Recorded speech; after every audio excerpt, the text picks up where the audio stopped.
Hi first graders! What is your favorite sport that you love to play? If you could do anything at all right now and go outside and play it and all the equipment was ready, what would you play?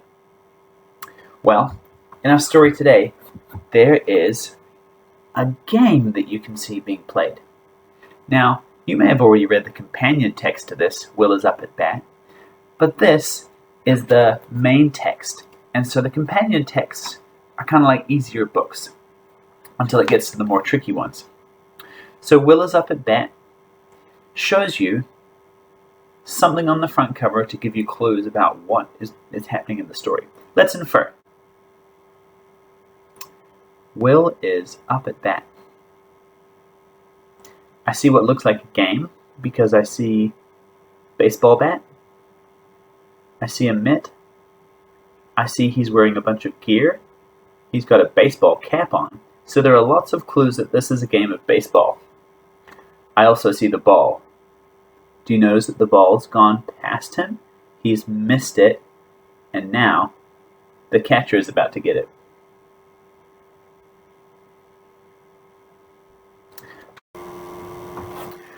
We're going to talk about the characters and the setting and see what we know.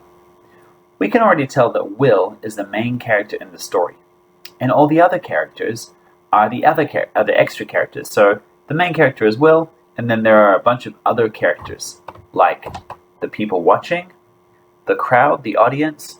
We also see that the coach and the other players are not the main characters. Why? Well, because this is called Will is up at bat. So let's see what we know about the characters. We can see here, it's setting it up so that we can see it's actually in the middle of a game. We notice on this page it says, swing and miss.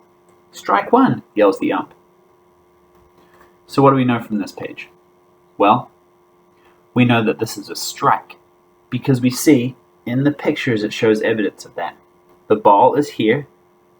He swung the bat. He missed it, and therefore it's a strike. But over here it's different. Here we can tell something different. Let that pitch pass, Will tells himself.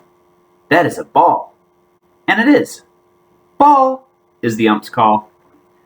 So, here you need to know a little something about baseball to understand that he has a plan. He didn't just accidentally let it pass. He had a purpose for what he was doing. So we have an understanding that Will knows what he's doing in this game. On page 12, it says, 1 ball, 1 strike, the ump tells the fans. Will's mom and dad yell, "Go, Will!" from the stands. So we can tell that there are some characters who you can see are the extra characters, or not the main characters. Which ones do you think would be Will's family? Would it be these people? Probably not. That person's not even looking. You can tell it must be these people because they're really excited for Will. Let's take a little look and see how the story builds suspense. First of all, we need to talk about what suspense is. Let's say if I turned up in the morning and I said to you, first graders, do you like adventure?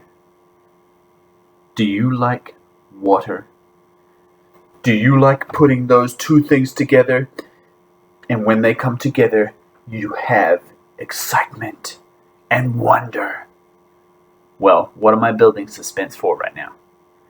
Something is coming that's really exciting to do with adventure and water. You're probably going to have a water fight. Or maybe there's going to be something really exciting happening with water, like a pool party.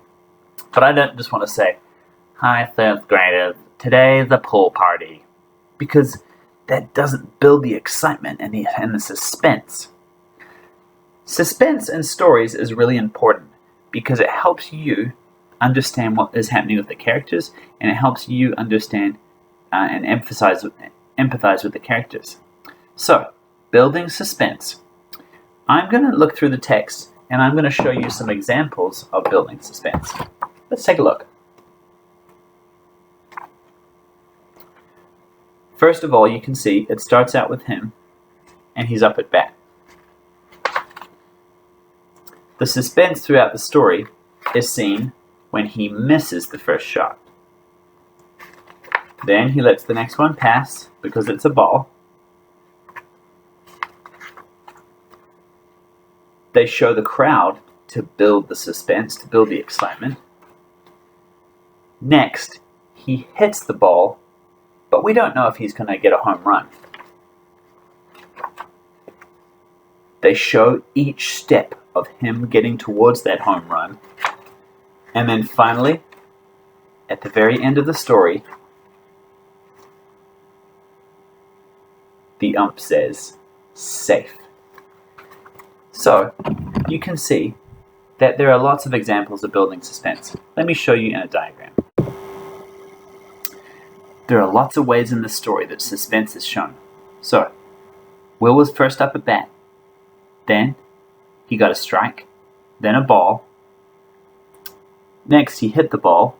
The crowd cheered. He ran. He got a home run.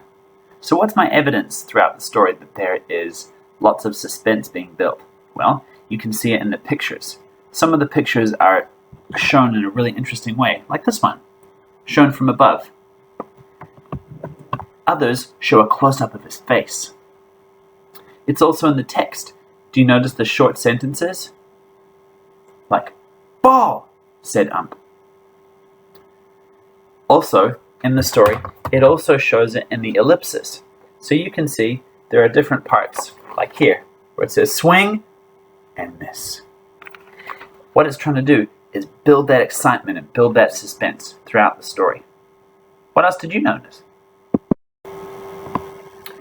On this page, I notice a really interesting phrase. You probably noticed it too. The pitcher pitches a second pitch. They said pitch 3 times. Pitch, pitch, pitch.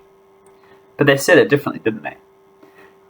Why do you think they said the word pitch in those 3 words 3 times? It seems like a strange thing. Well, let's explore. Here you can see it's got ER at the end of pitch for pitcher. It's got ES at the end of pitches to say pitches, which is different from a picture. And then finally pitch by itself. So, we notice that there are different things going on here. The pitcher, the first one, is who the character is. So this word is a noun. That means that's a thing or a person. Who is the pitcher? The pitcher is the person who throws the ball. What do they throw? They throw a pitch. So that's also a thing. These words are both nouns or things. But this word is different. It's what they do with the pitch. The pitcher pitches the pitch. That means pitches is a verb, an action word. So you can see that pitch can be used in different ways. Just like you can jump, or you are jumping, or somebody jumps. We use those in different ways. Finally, we're just going to explore some word-ending sounds. So is it s or z? Let's take a look. In this story, you'll notice these words: tap, lift, fix, yell, drop. And they all have an S at the end of them. So let me add that in. You can see straight away that when you add S to the end of a word, it doesn't automatically make it go s. It could also make the sound z. Let's see how that's true. Ready? T-ap, s, taps. Well, straight away we notice that that has a s sound. So I'll add s. It makes a s sound at the end. What about this? Lift, lifts. That also makes a s sound at the end. Take a look at this one. You may notice at the end of it, just like with pitches, it has ES. So this is the word fixes. Fix, es, fixes. And it makes a z sound at the end. What about this? A, O, Z. What do you think? Yeah, it makes the sound Z at the end. And finally, D, R, A, P, Z. Drops. What do you think? Drops. Yeah, it makes a S sound at the end of it. It's now time for you to go and read Will is Up at Bat by yourself. I want you to concentrate on what we learned today. We talked about different sounds at the end of words. We talked about how it might make the sound Z or S. We talked about building suspense. And we also talked about the characters and the setting, and how those are really important for understanding how the story is put together. Okay, happy reading, first grade.